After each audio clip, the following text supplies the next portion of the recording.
think I'm going to have to pump my brakes. Even though we're not even midway through the week, I feel like I'm a little too locked in already. I find that hard to believe. With the Seahawks coming to town.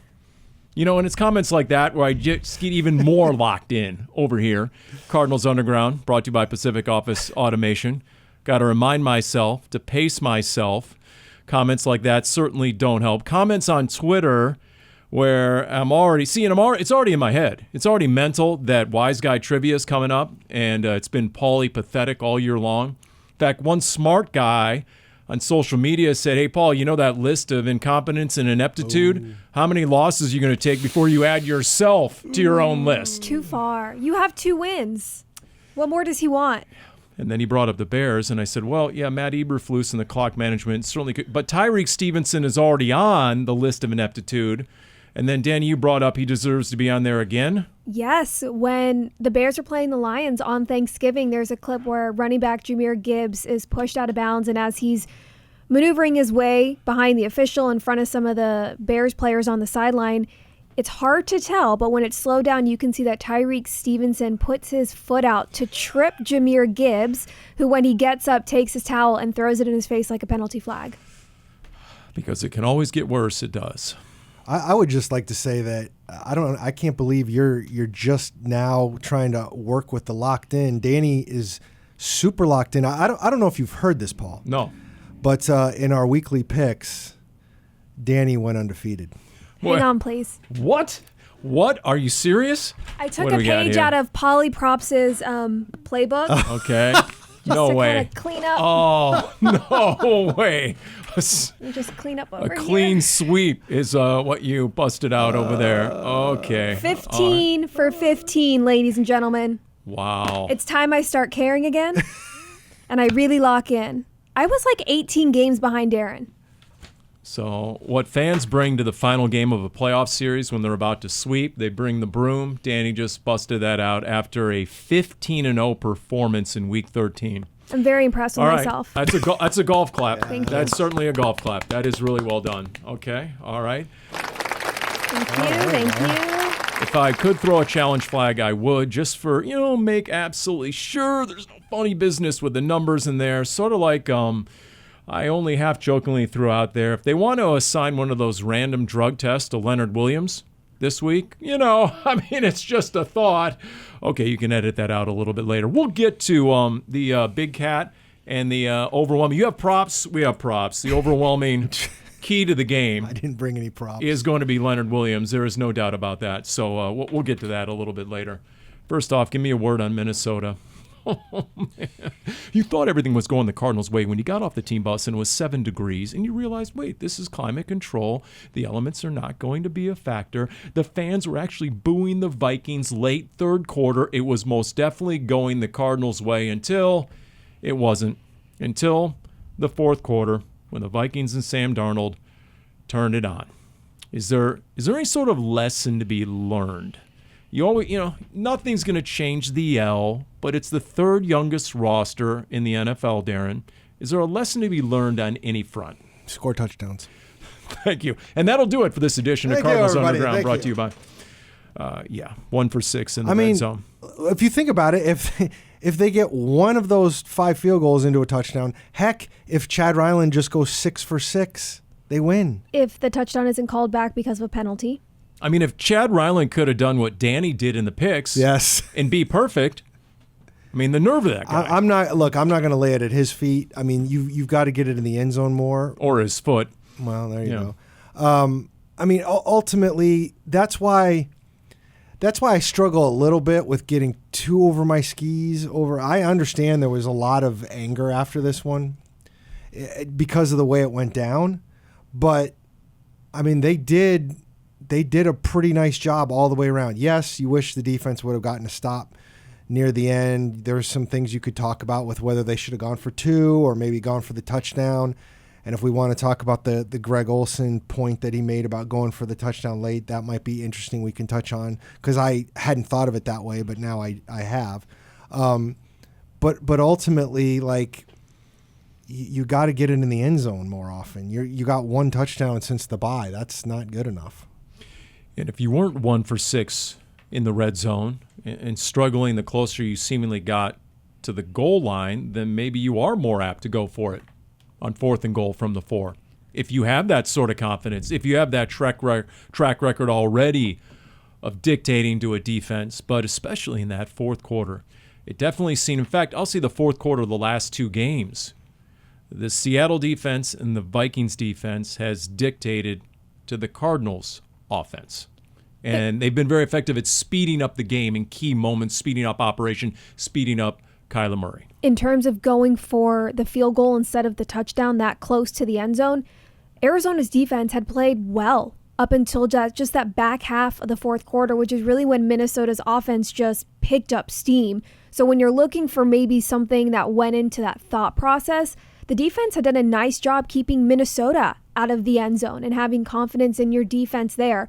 Analytics play a very important role in a lot of situations, not just those close ones in the 4th quarter when you're in the red zone.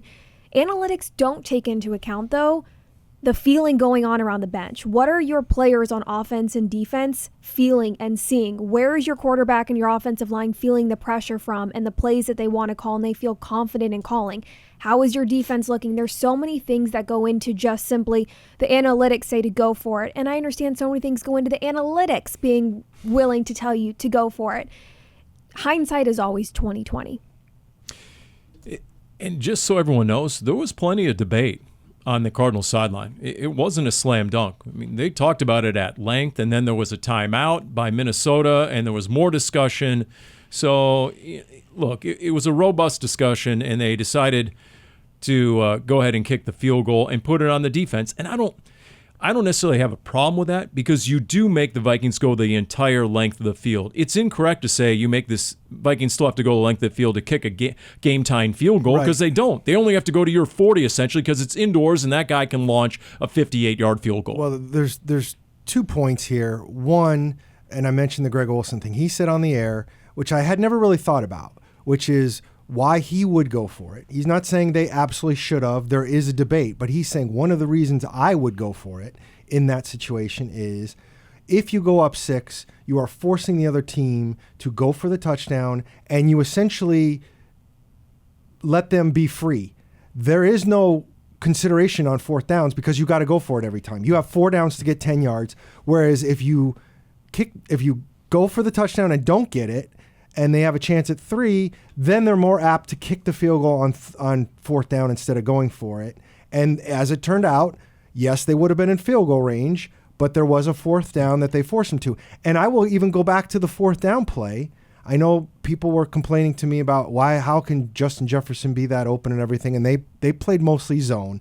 So that was part of it. But if you go back and look at the play, Nick Rallis dialed up a blitz. Unfortunately for him, the blitz came from the side that Justin Jefferson wasn't on. If the blitz comes from the side Justin Jefferson's on, there's no way Darnold throws it to him, and maybe something changes. But it came what turned out to be the backside. They couldn't get there quite fast enough because whatever, and Jefferson found the hole in the zone. Sometimes those things happen. I know that doesn't make everybody feel okay, but the other intriguing part about it is if you go for it on 4th and goal from the 4 and you don't make it, then they take the ball over at their own 4. So they're also really backed up. Again, there's lots of things involved, but at the time, I'm like, I'm with you.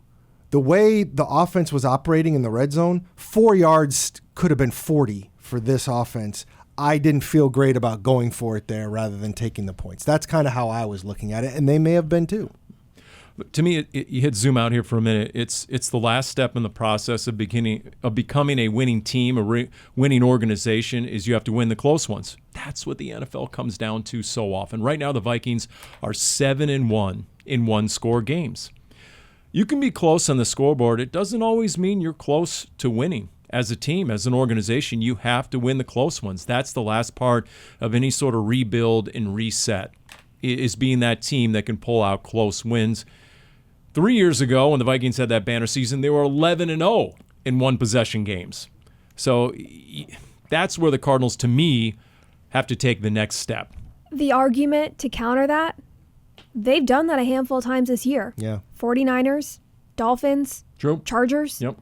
those have ended with game-winning field goals, but it's been your quarterback that has led you down the field. Now, you need to get to a point where you can do that consistently. The fact that the Cardinals had a minute 13 with 3 timeouts, that's troubling on your final drive. But that you didn't go anywhere, you mean? Yeah. But the fact is the Cardinals have had their moments where they have taken advantage of those opportunities and come away with some close wins.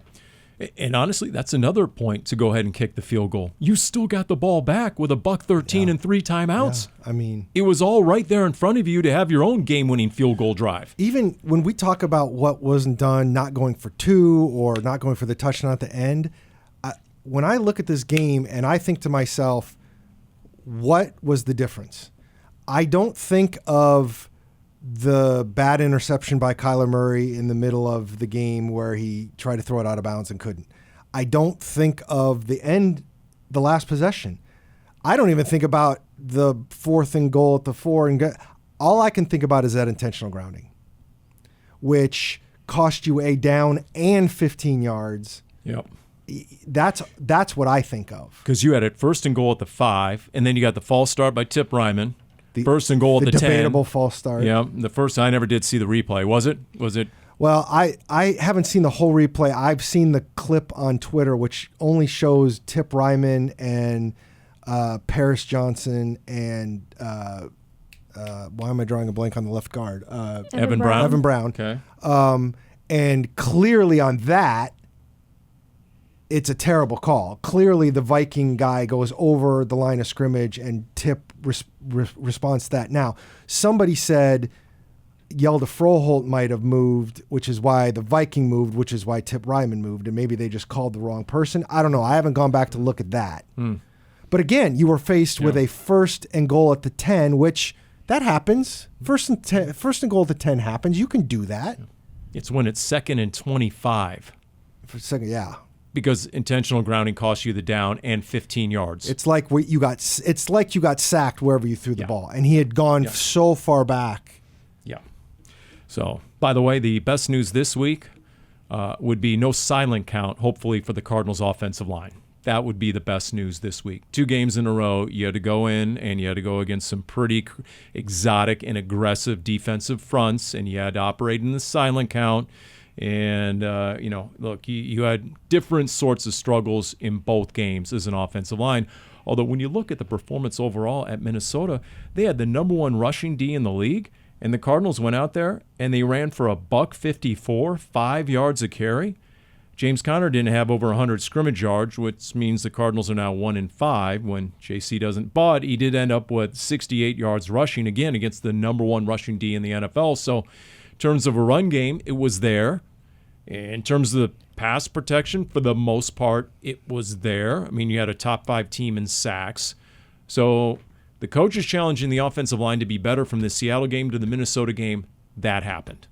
But to Darren's question, what didn't happen? I guess red zone obviously would be number 1. What else? What else comes to mind as to what did not happen? Penalties. Yep, absolutely. 10 of them. It was loud, but that happens when you're on the road. It was the same situation in Seattle. It was the same situation in Green Bay.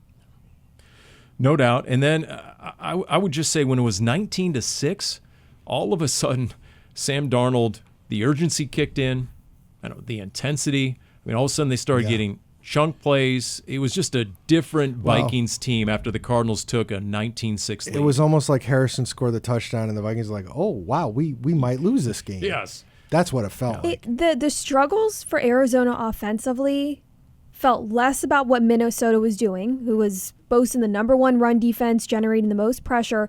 It felt more about the Cardinals getting in their own way. It felt like they were going uphill the entire game and having to rely on field goals. And you look at the numbers and you think, okay, you're moving the chains, more than 400 total yards of offense, 25 first downs. Why do you only have 1 touchdown to show for it? And look, the best teams and the best players always play their best in the moments that matter the most.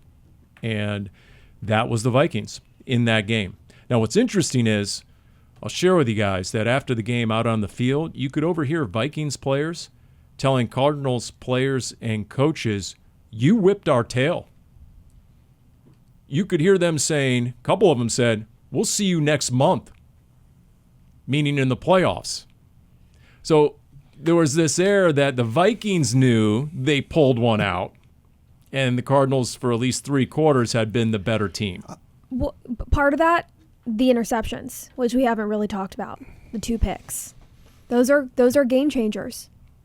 And I know, and I said this with Red Sea Report with Craig Grelu and Cal Vandenbosch, and I said, look, some people are saying, the overthrow of Michael Wilson that Byron Murphy ended up with, it amounts to a short punt. And no, the fans have been booing the home team at that point. Yeah. I mean, it was quiet in that dome, and then all of a sudden they came alive. Well, again, you were in a situation when he threw that interception where they had just scored the touchdown. They were within 1 score. Honestly, after he threw the interception, I'm like, they're going to go down and score a touchdown and take the lead. And the fact that the Cardinals held them to a field goal, I thought was a big deal. Mm-hmm. Again, I keep coming back. We can talk about how they didn't finish that last drive, and that's frustrating. But the fact that they made that last drive, I mean, the Vikings scored a touchdown, Kyler threw the interception. Vikings went down, got the field goal. Jonathan Gannon, all the momentum was against the Cardinals at that point. And for them to put together that crowd-killing drive and just chunk play after chunk play, all of a sudden James Conner, who hadn't gotten many big rushes, had like an 8 and a 12 or whatever, and you just felt like, okay, when Trey McBride made the catch to take it down to the 5 for the 1st and goal, I'm like, game over. They are absolutely scoring a touchdown here. I had no doubt. And then they got the false start. And then I'm like, okay, you still got to put it in the end zone. And then they didn't.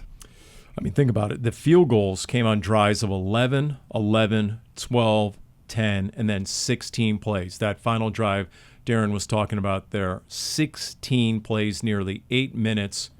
And then you had the ball one last time, and obviously the last Kyler interception. You were talking about the interceptions, Danny. To me, I thought he aimed it. I just thought it's 4. I got to make sure I don't overthrow it because I got to give my receiver a chance, and he ends up underthrowing it. It sort of had that look to it. But maybe what was most regrettable was you didn't get Trey McBride a target on that last possession with 1:13 to go.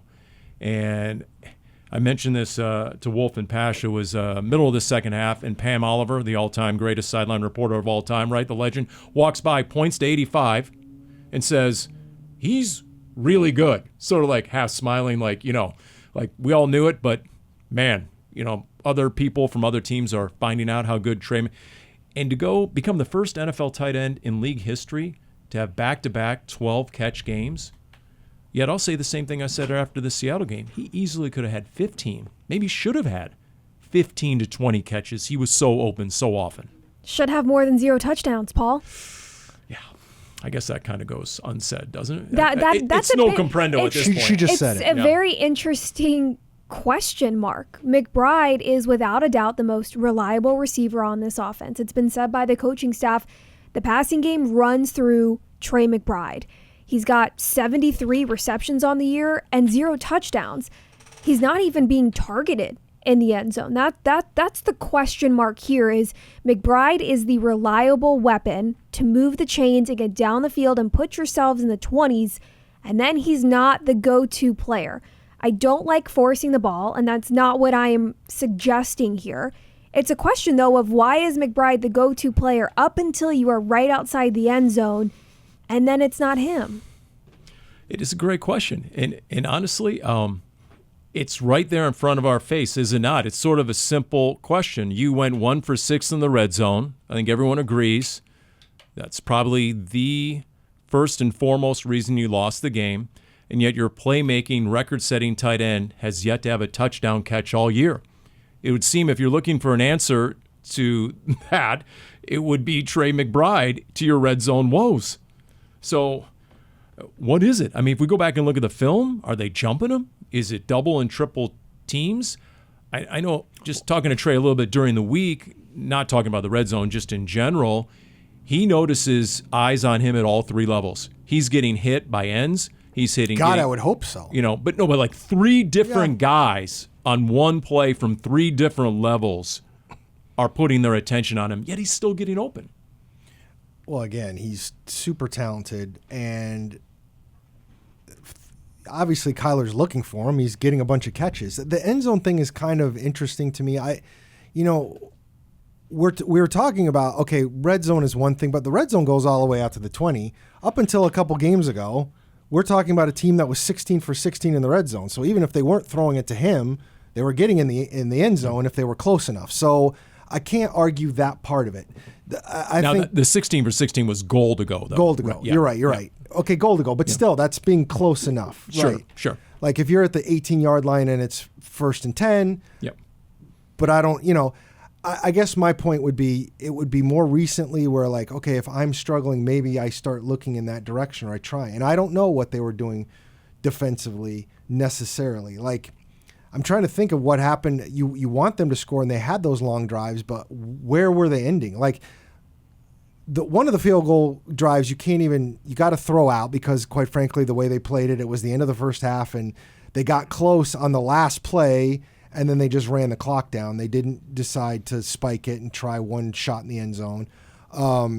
And that's fine. The other ones, I don't know if those ended up close enough where you were going to – I feel like a couple of those drives ended a little bit closer, but it was like a 3rd down short pass that got you another 8 yards or something. So, whether they should be looking in the end zone more. Obviously, there's been a couple times when McBride was open in the end zone this season, and it just looked like Kyler missed them. I don't know. It'll be interesting to see what happens these last, 5 games now? 5 games to whether they get him the touchdown catch or two. I think they need to. Okay, so I just Googled up real quick the top red zone teams right now because I believe I saw a couple of weeks ago, and this confirms it. Baltimore 1. Buffalo is now 4. In terms of what, percentage? Yes, touchdown percentage Got it. Okay. in the red zone. The reason I bring that up is because what do the Ravens and the Bills have? A dual threat quarterback. Yes.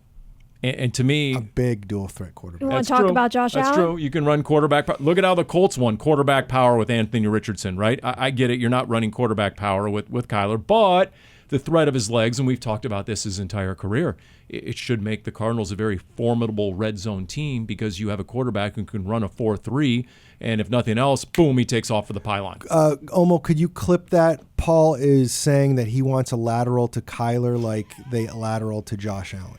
You know what? If they can give the ball to Penei Sewell in the Thanksgiving Day game and let the tackle, run it, then just set Kyler up in the slot and have him come by in a jet sweep. That's good stuff, Darren. I like that. We're ideal people here. Is there a suggestion box outside Drew Petzing his office? Here's the second Cocktail devil's napkin. advocate Okay, here we rebuttal go. I have for you. Oh boy, here we go. Is there have been multiple games where we have discussed Kyler Murray using his legs and the threat that he has had, and he's had some incredible touchdown runs in San Francisco, at home against the Rams. I think they did everything against the Rams. Right? Yes. Against the Jets, I believe, off the top of my head. So there have been moments where Murray has used his legs in Miami, another great example. So it's a question of, is it just who they're playing? Because I don't think you can make the argument the same way of the Cardinals aren't winning close games. They have won a handful of close games. They haven't won every one, but they have stayed in it and won some close one-score games.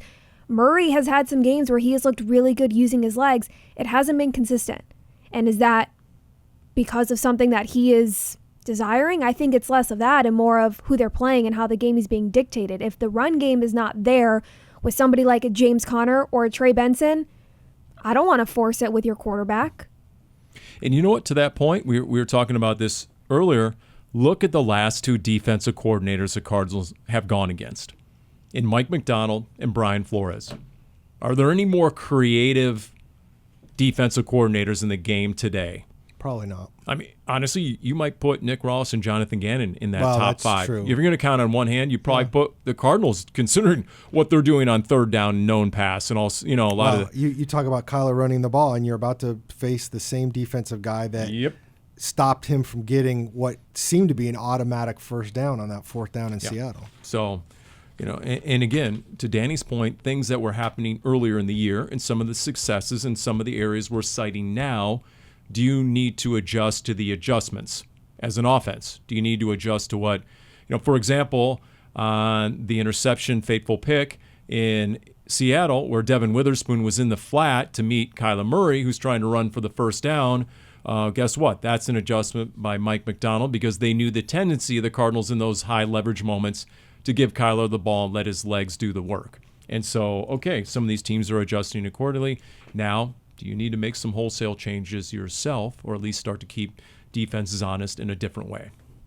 Are you taking a picture of Kevin, who's on the seat over there? Yes. It might as well be like one of those folding chairs you see at a kid's soccer game. That's what he looks like. He looks like a parent who's just... and people say, hey, you want to work in the NFL? There you go. Do you think as he sits there with the automatic cameras, he's suffering from brain rot? Can you use that in a sentence, please, Paul? I was actually, I was teeing you guys up because you guys were talking about how it's already been named the word of the year. Is it one word or two? Is there a hyphen in there? Is Looks it like just it's one word there, It's Paul. the term of the year? What is it? Yeah, it was Oxford University Press. Okay. The evocative phrase, brain rot, Okay. gain new prominence in 2024. Right. Which I'm not so sure that's true. I feel like brain rot has been around for a while, don't you? Although maybe 2024 did take it to a Sounds like his new brain heights. is rotted. Yeah. Considering I can't answer that question, I think I'm a victim of brain rot at this point. It's the word of the year for the Oxford dictionaries. You guys... It could be used during Wise Guy. Yeah, I was going to say... Use it in a sentence. Paul Calvisi suffering from brain rot. I'm going to draw a direct correlation between the emergence and surge in brain rot to Wise Guy trivia on the scene in 2024. It's time for The Wise Guy, the world's fastest growing Cardinals quiz show. The stakes are low, the winner gets absolutely nothing. Here's your hostess with the mostest, Dani Sureck. Somebody claimed online that they feel Darren is getting an unfair advantage by getting a peek at the questions ahead of time. Not true. Definitely not true. That was not my burner account, although I wish it was. I again, the bright smile that Danny gets every time that music starts is just, it lights up the room, Paul. Yeah, we don't need to mention my win-loss record. Let's just say I have not had the keys to Wise Guy Trivia. Remember the beginning of the episode when you said you wanted to lock in? Yes. Oh, there you Now's go. the time to do Now's so. the time to log in. Thank Again, you. Free advice. I'll take it. Before we get started, I want to reiterate on the picks, Danny went 15-0 this week. Why? Why do you have to reiterate that? Because that is pretty amazing. Thank you. I got to be honest. Okay. Paul, you went 13-2. That's damn good. Just not as good as And me. I was 12-3, so I stunk. I still have the lead, 125 wins, 58 losses. Paul, you've pulled within one game, 124-59. Danny rockets up to 113 up, 70 down. But imagine if I get another perfect week. I know. Then you'll I'm be cooking with imagining. gas. See, Darren brings this up because he gets to mention, A, he's leading overall when you hit zoom out on the I don't know what picks. you're talking about. Danny went perfect. And then number 2, he gets to cite how his Wise Guy record is 11-2. All right, let's go ahead. Darren, I'm going to take question number 2, Danny. Wait, didn't he go first last week? he gets... If you want to go He's first, not you need locked to in. win, Paul. He is definitely not How many locked in. weeks Let's go. have we been playing by Let's these go. rules? Doesn't matter. I'll overcome the bad officiating right now. It's like the Jets are whining about the officiating against the Seahawks. I have been nothing but on Here we your go. side, Here Paul. we go. The world's against me. Me against everybody. Let's go. Me and Detroit against everybody. Okay, that's enough. Here we go, Darren. During a 2015 Sunday night thriller at Seattle, everyone remembers Andre Ellington's 48-yard touchdown run to seal the game for Arizona with 1:58 to play. But the Cardinals took the lead for good at the 8:41 mark of the fourth quarter when Carson Palmer found this tight end for a 14-yard touchdown. Jermaine Gresham. Dang it, I knew that one. Although I was going to call him Jeremy Gresham. Jermaine. I better hydrate. All right. Here we go. Pick a number, Paul. It's brutal because, I remember vividly talking to these guys. Gresham was huge. He was a huge tight end. Number 3, obviously. Everybody's huge to you. Buddha's having a season. I need to turn my season around. Number 3. Let's go, Paul. Okay.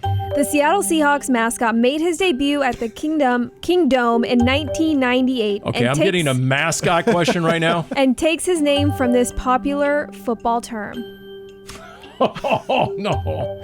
Okay, wait a minute. I think I have this one. First of all, Danny should be doing all mascot questions. But I Okay. actually would have known the answer to this I've one. actually dodged this mascot a couple dozen times over the years. Blitz. Correct. Way to lock in. Here we go. Darren, 1 or 4? I will take number 1.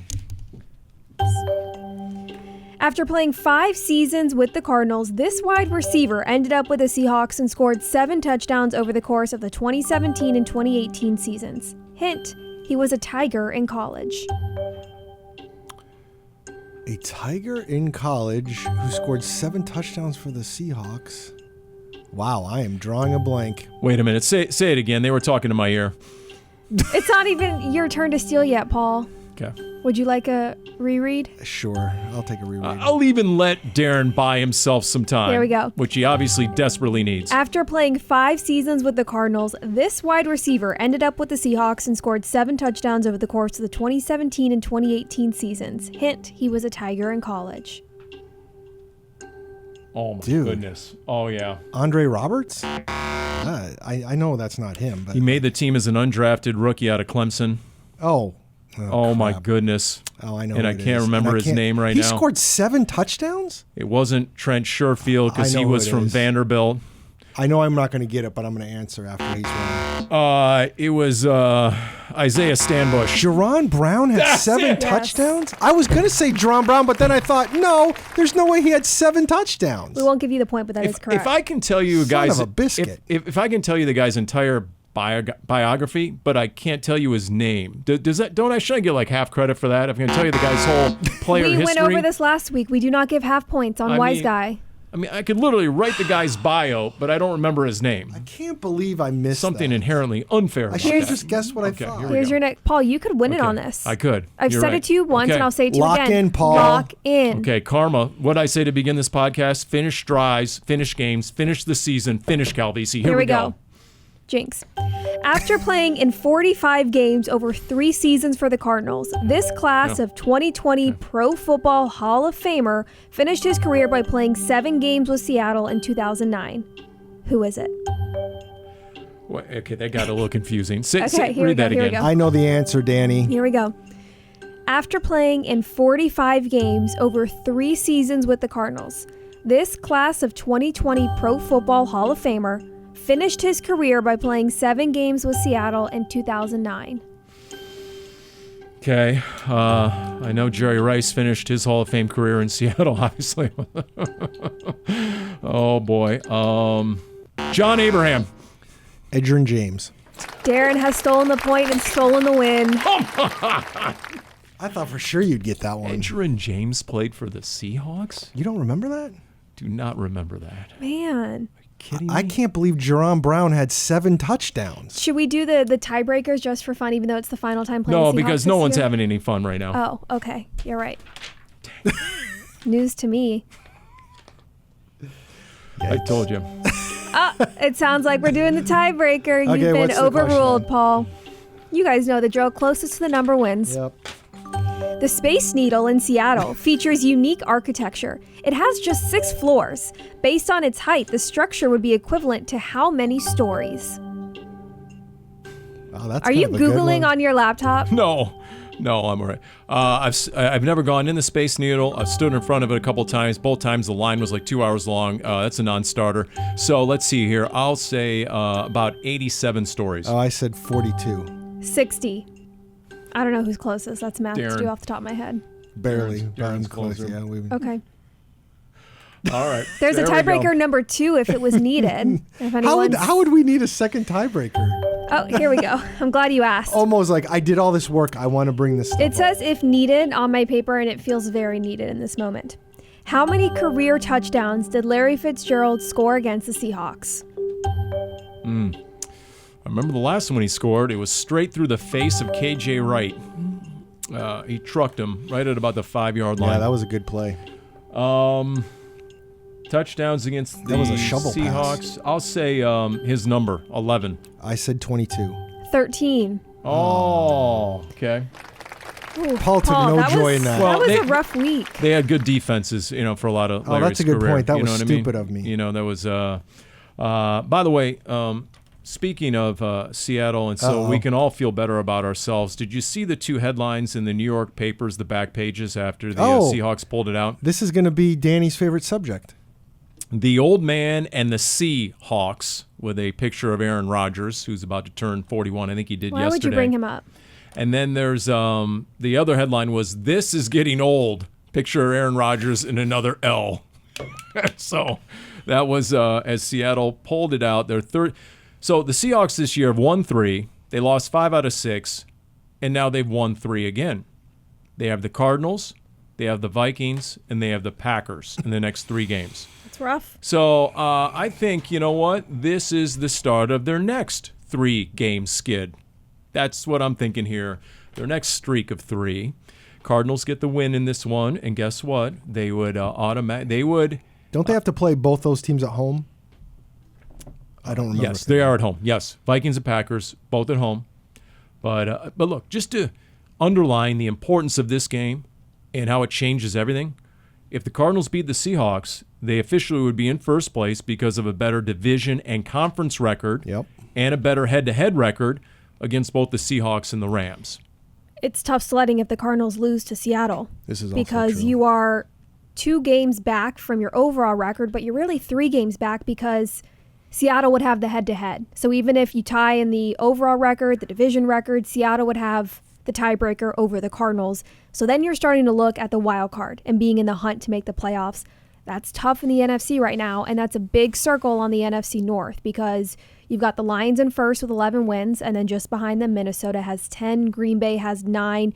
You're looking at Washington, who's got 8 wins. Atlanta can make a push. It's going to be tough to make it in the playoffs as a wild card in the NFC.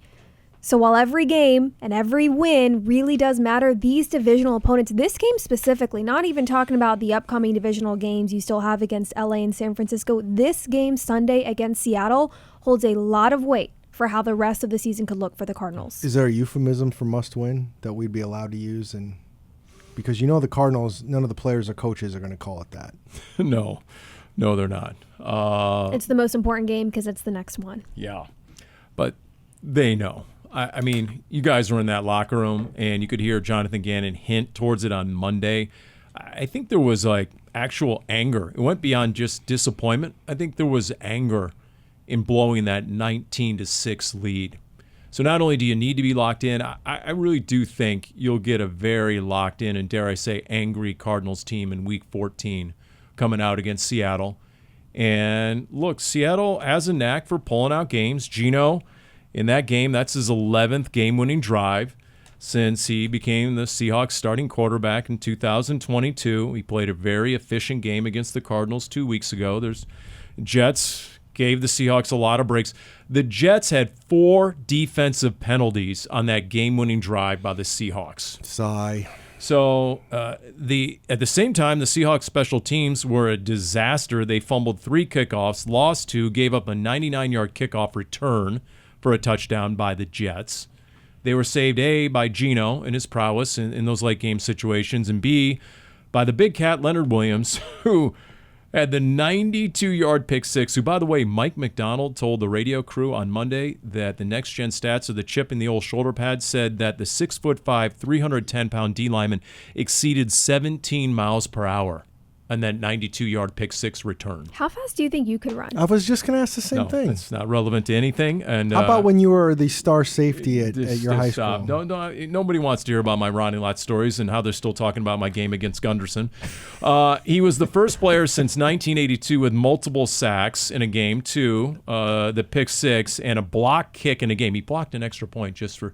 So what do you do when right now they have the 2024 version of Aaron Donald? He happens to wear 99, by the way.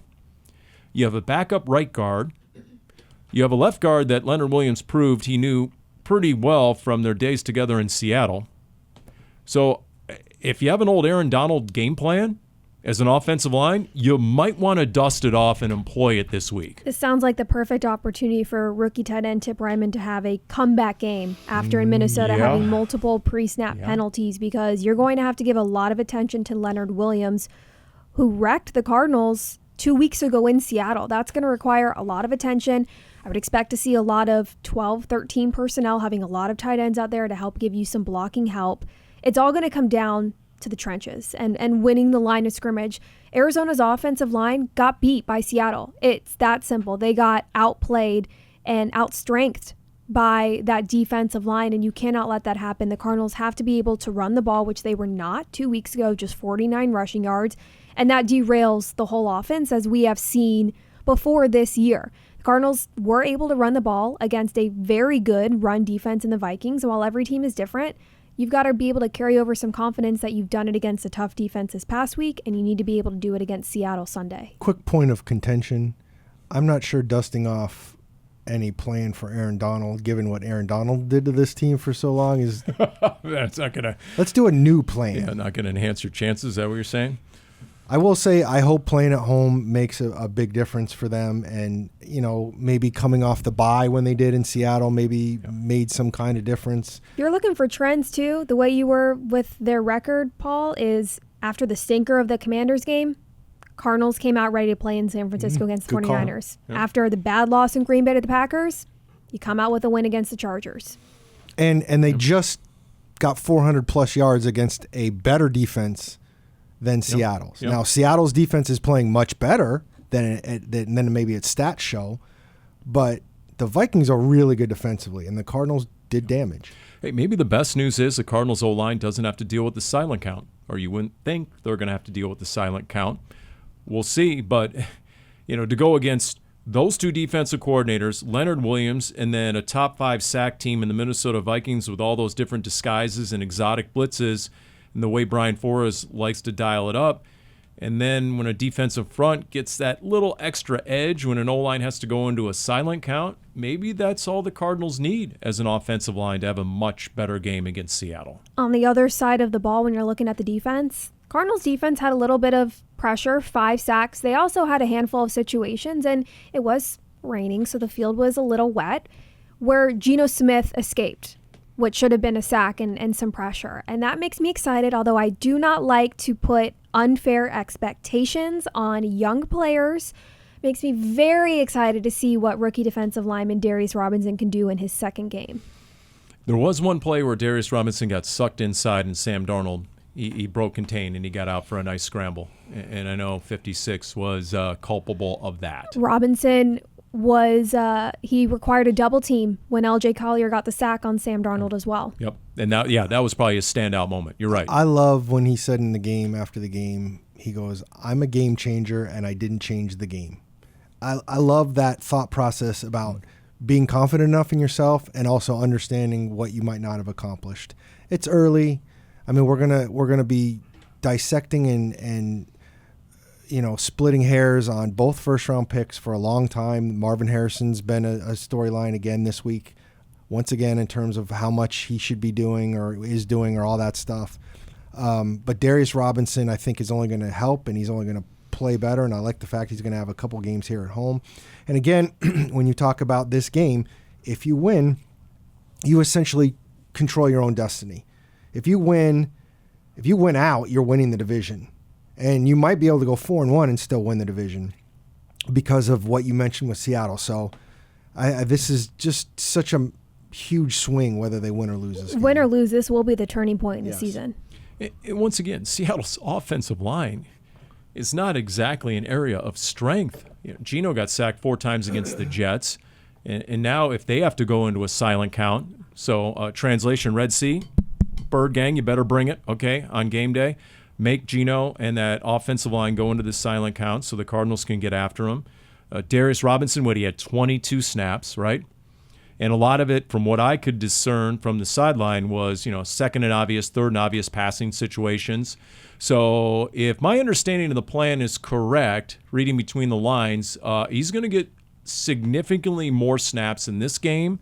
And I think he'll get an opportunity to play on both obvious rushing and passing downs, and maybe allow to get him a chance to get a little better rhythm, set guys up, that kind of thing, for like a money down. How those pass rushers do it, right? They'll show you one thing, and then they got to have it down. They go to their got to have it move that they've been holding in their back pocket for the entirety of the game. So I'm still not buying the Seahawks offensive line at all. And I think the best case scenario for the Cardinals is they turn it into the liability that it should be based on the personnel you see on the depth chart there. But we'll see whether the Cardinals can turn that into reality. I've got a hot take to close us out. Here we go. Although the only prop I brought was my mini broom for being 15-0 on my picks. I don't have an oven mitt for the hot take. Okay, all right. But go ahead. I think you need to officially hand over the crown of the title last place Seahawks to last place 49ers because I believe their window for greatness is not closing, it's closed. I think we have just seen the turning point of what will end up being a transition period and possibly a rebuild when you're having to start paying players for the 49ers, given how they've been playing, their injuries, the depth that they are losing, the performances they're putting out on the field. While there's still a handful of games to be played this year and it's a team that is hard to count out, when you're looking at how things are trending right now, it seems like the 49ers we have known for the last couple of years will be no more.